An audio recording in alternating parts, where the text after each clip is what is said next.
जहाँ बचपन से कोई नहीं है, प्रभु के सिवा ना आप भी है। अब तो आखिरी फिल्म चल रही है तो जीवन के पूरे जीवन की फिल्म थी, अब उसका अंतिम निर्णय चल रहा है कब राधे श्याम हो जाए। ये तो पक्का बच्चा, आज नहीं तो कल, कल नहीं तो परसों, परसों नहीं तो बरसों चाहे निकल जाए पर जाना तो है ला। इसका नाम मृत्यु लोक है, मृत्यु लोक में जाना तो पड़ता ही है। आज चिंतन ही नहीं हो पाता कि आप चले जाओगे तो क्या होगा, चिंतन ही नहीं हो नहीं, पाता। वाणी रहेगी, शरीर तो भले ना रहे, वाणी तो रहेगी ना। प्रेमानंद की वाणी तो रहेगी ना, वाणी संभालेगी, वाणी संभालेगी। ये बोला जाता है कि हर युग में जो प्रभु अवतरण अवतरण लेते हैं उनका एक कार्य सिद्धि होता है। अभी आपका कार्य सिद्धि पूर्ण नहीं हुआ, अभी हम लोग जैसे लोगों को उद्धार करता है प्रभु जी। अरे तो भगवान के ऊपर हो सकता है वो और जिला दे उनकी। वो अभी पूर्ण नहीं हुआ प्रभु जी। अभी बहुत लोगों को आपको रास्ते दिलाना, हम लोग जैसे पतित आदमी को आपने सही मार्ग दिखाया है। अभी कभी ऐसी बात ना करें प्रभु। एक संत भगवान ने आपको बोला था कि 80 वर्ष तक कुछ नहीं होगा आपको, तो महाराज जी हालत देख के लगती है महाराज जी भी बहुत लोगों का अपने उद्धार करना है हालत देख के लगता है ना। बड़ी उम्र के लोग नहीं, छोटे छोटे बच्चे, कॉलेज के बच्चे सब आपको सुनते हैं और आप सबका मार्गदर्शन कर रहे हैं। भगवान की बड़ी कृपा है कि सब हमें प्यार करते हैं, हमारी बात मानने की चेष्टा करते हैं, इसलिए सबको धन्यवाद है, सबको प्रणाम है। महाराज जी जाने की बात ना किया करें, हिम्मत बहुत नहीं कष्ट होती। होता है। इस लोक का नाम क्या है? मृत्यु लोक। मरना तो पड़ेगा ही देख के भी दुख होता है महाराज। हाँ, पर अब जाना तो पड़ेगा ही नहीं, आज नहीं तो कल, कल नहीं तो परसों। ये तो लोक है, मृत्यु लोक है, यहाँ ट्रांसफर होना ही है, सबको जाना है। जाने की तैयारी कर लो, जो पहले से तैयार न थे पछता पछता कर चले गए। हम तुम सबको जाना है। रहे न रावण सम अभिमानी, हिरण्याकश्यप सम वरदानी, यहाँ सबको जाना है। इसलिए नाम जप करो और भगवान से प्यार करो। जहाँ जाना है वो ठिकाने की याद करो, तुम्हें कहाँ जाना है। जैसे अपने लोगों को है कि निकुंज जाना है, श्री जी के पास जाना है। जब तक शरीर है उनका जस गा रहे हैं, शरीर छूटा अपने प्यारे के पास पहुंच गए, अपने घर पहुंच गए। आए मिले परिवार आपने, हरि हंसी कंठ लगायो, भाग बड़ो वृंदावन पायो।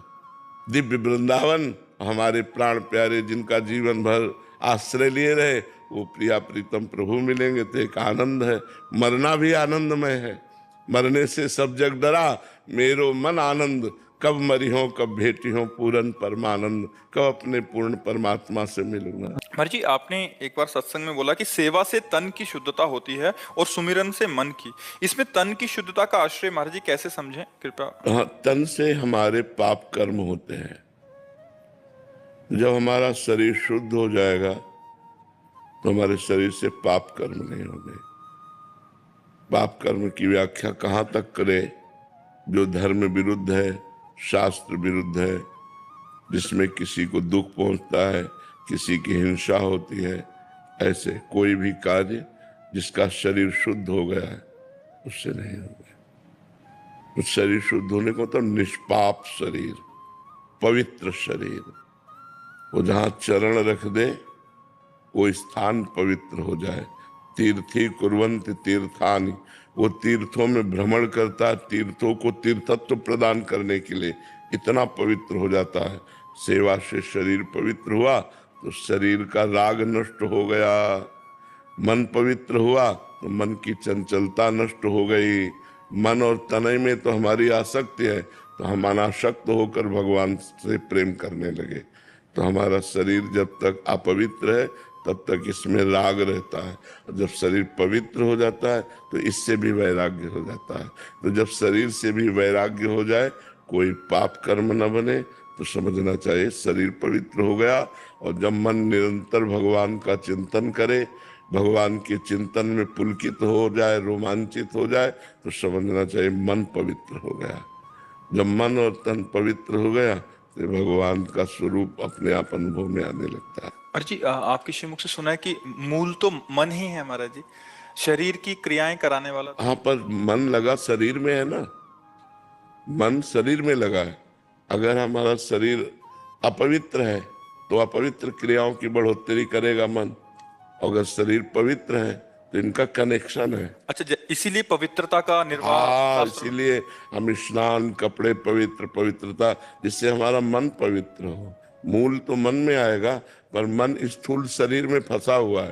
तो स्थूल शरीर जब हमारा पवित्र होगा तो सूक्ष्म शरीर में मन आता है, वो भी पवित्र हो जाएगा, और कारण शरीर में स्वभाव आता है, वो भी पवित्र हो गया।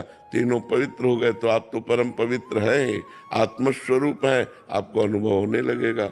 जैसे स्वच्छ और निर्मल जल में नीचे क्या पड़ा है ये हमें दिखाई दे देता है, ऐसे परम पवित्र निश्चल मन में भगवान के स्वरूप का अनुभव। इंद्रियाणाम मनश्चास्मि, भगवान गीता जी में कहते हैं इंद्रियों में मैं मन हूं, तो वो अनुभव में आने लगते हैं। वनिका जी दिल्ली से। श्री हरिवंश महाराज जी। महाराज जी, आपने जीवन में इतने कष्ट अकेले ही सहे हैं महाराज जी। हम तो कुछ थोड़ी सी भी प्रतिकूलता या फेल होने पे एकदम हारा हुआ फील करते हैं महाराज जी। इस समय में महाराज जी अपने आप को कैसे संभाले महाराज जी? दिमाग में बस वही घूमता रहता है। नहीं तो भगवान के नाम जप में और भगवान के चरणों के आश्रय में बहुत बड़ा बल है। अगर हम भगवान का आश्रय न लिए होते तो हमारी दुर्गति हो जाती। आज भी जैसे कष्टमय शरीर है, लेकिन भगवान के आश्रय में है तो एक आनंद है, एक शीतलता है।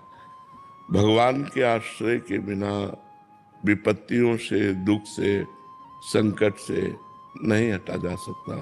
एक तो आई हुई विपत्ति होती है, हम लोगों ने तो जानबूझ के कष्ट सहे, नियम पूर्वक, मांगना ही नहीं है, जो सामने आ गया वही पाना है।